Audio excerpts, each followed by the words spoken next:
Hi, and welcome to Love on the Autism Spectrum Season 2. If you're a regular listener, please feel free to jump to about the minute and a half mark to skip this introduction. If you're new here, I want to say I'm your host, Barbara Lazzaroni, licensed marriage and family therapist, neurodivergent coach, and creator of the Neurodivergent Spiral of Life. Please call me Blaze. All my friends do. This podcast is for autistic adults, adults with ADHD or complex trauma, and the partners who love them, as well as neurodivergent couples, especially those who are tired of being told to communicate better, try harder, or fix themselves in systems that were never designed for how they're wired. Here, we slow things down. We talk about real relationships, real nervous systems, and real life without fixing, pathologizing, or rushing your process.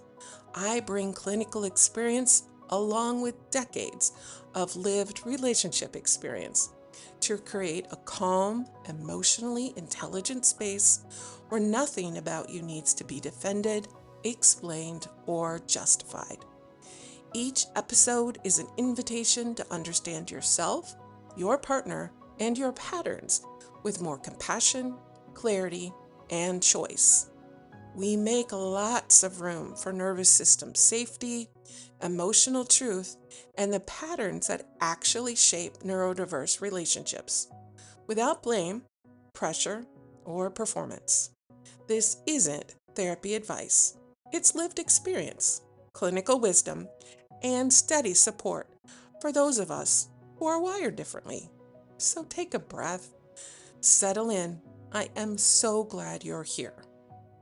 And just a quick note before we dive in. This podcast is for reflection and education, not therapy.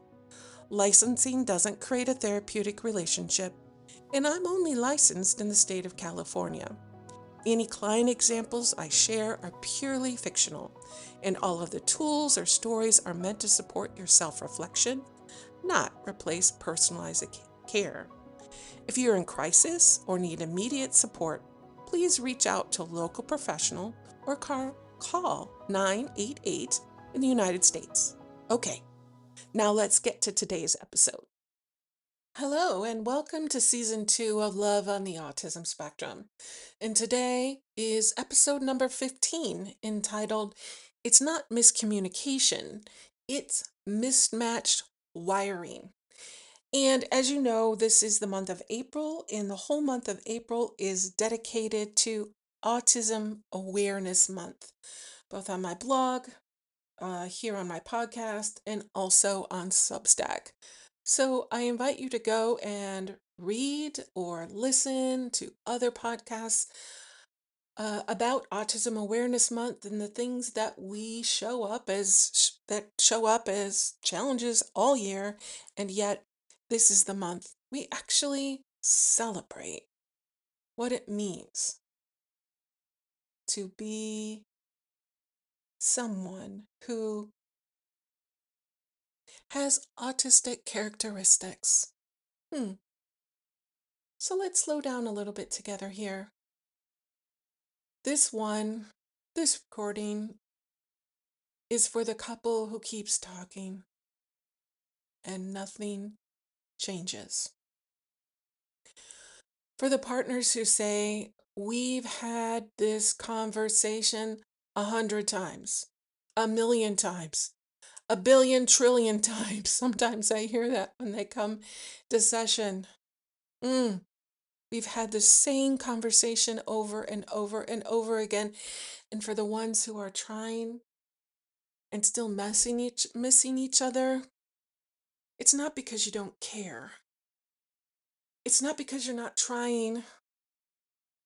It's because something deeper isn't lining up. So today we're actually talking about what often gets called, air quotes, miscommunication, and why that word doesn't quite capture what's actually happening. It's a good start, and yet there's more. So when couples come in to see me, one of the most common things I hear is we just need to communicate better. And on the surface, that makes sense.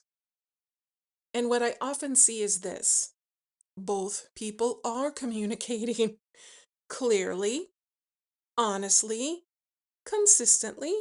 Sometimes there's some things that we could help one or the other partner be more clear, be more honest, be more consistent. However, once we move through those things, ooh, and it's still not landing, this issue isn't always communication. Sometimes it's a different word. It's called interpretation. So, interpretation happens when one partner might say, I told you I needed support. And what they mean is, I need you to notice how I'm feeling, respond emotionally, and stay with me. And the other partner hears, oh yeah, they want me to fix something. So they offer solutions. Or they say, just tell me exactly what you need. Both of my hands are kind of knocking here on my desk. Sorry about that. But it's like, yes, just tell me exactly what you need. And honey, I will do it. I'll do what you ask. Now, both people feel frustrated, right? One feels unseen, and the other one is absolutely confused because they're like, why won't my partner just tell me what they want? If they would tell me what they want, I could do it for them. So I'm thinking of a couple recently that I worked with. She would bring up something emotional. She wanted connection. Let's just talk about the social construct that women are raised in. Women are raised typically to be more emotional. Yeah, from the little girls, right? We still teach our little girls to be emotional. They take care of dolls. They take care of others' needs. They're like, oh, I'm so sorry. Oh, you need your diaper changed. All this creative, imaginative play. Many times for little girls, it's emotional connection. We ask our women to be socialized, to be emotional beings. So she wanted connection, a space to talk, to feel heard, to feel met. And he would listen, but then he would respond quickly, like offer a suggestion, shift the topic, try to move things forward. And every single time, she felt shut down. Like her experience didn't matter, like he really wasn't listening to her. And from his side, quite frankly, he felt like he was helping. He thought, I'm doing what I'm supposed to do. I'm giving her my point of view. I'm telling her what she could do, but I'm not telling her that she's supposed to do what I do. Why did she just take it like I just told her what to do? And over time, they both not starting, they're both feeling defeated. This is a common conversation. Same conversation, different experience. Mm. I want to say, I want to share personally, this has happened in my relationship as well, in my neurodivergent relationship with my partner. We had an ongoing conversation that we struggled with. It was the same conversation over and over and over and over again. And it both, we both ended up feeling so lost and frustrated. It wasn't until we finally shifted this where we understood the other person was actually just trying to say, hey, I want to spend time with you. I want to know if you want to spend time with me. Can we do this together? So, again, as we've talked about in these two prior episodes this month, I know I might feel like I'm coming back to this topic a lot. And you know what? I am. I am, because it's all about the double empathy problem, named by Damian Milton. This is when it comes so important. It tells us that Misunderstanding doesn't happen because one person is failing. It happens because two people are processing the world differently. And guess what? We all process the world differently. So what feels obvious to one person doesn't register the same for the other. We think it does, even when we do reflective listening. One of the tools and techniques I use when working with clients, we think it does. It gets us closer. Let me tell you that. It does get us closer. It's not exactly the same. So when we call this miscommunication, we're actually missing the deeper truth. This isn't about trying harder. It's about understanding that you're not starting from the same place and then eventually having the empathy to walk in your partner's shoes. That one's a tough one. Ooh, yeah. Why? Because so many people, many times, again, the woman has been carrying the emotional load, and she's like, the last thing I want to do is walk in his shoes any longer. I've been doing this for so long. And he's like, listen, I've been carrying so much of the logistical, financial, um, that kind of load. It's very different. And he doesn't want to walk in her shoes. And yet, this is this is what we got to do. Y- So if you've been feeling like I keep explaining and nothing changes, or I don't understand what I'm doing wrong, I want you to hear this. You're both making sense. This is this is where we begin. This is what we do. We have to consider, oh man, this person is not the same person as me. And I've got to understand that they're different, they have different experiences, and I want to empathize what they're going through. And this is sometimes a hard place to get to, especially in couples work, because you know what? Sometimes people are just angry. They're mad. They want to say, listen, you haven't talked to me kindly for years, or you haven't listened to me in such a long time. I feel so disconnected from you. We don't have any kind of intimate relationship. The only kind of relationship that we have right now is disagreements and miscommunication. That's where a lot of couples are when they come to see me. And honestly, many couples have been to two, three, four, five therapists before they come to me. That's just the way it is. And things change when they finally land with me.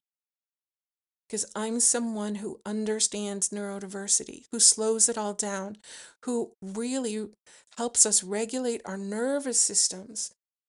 And so we don't get dysregulated so that we can have these conversations with our partner.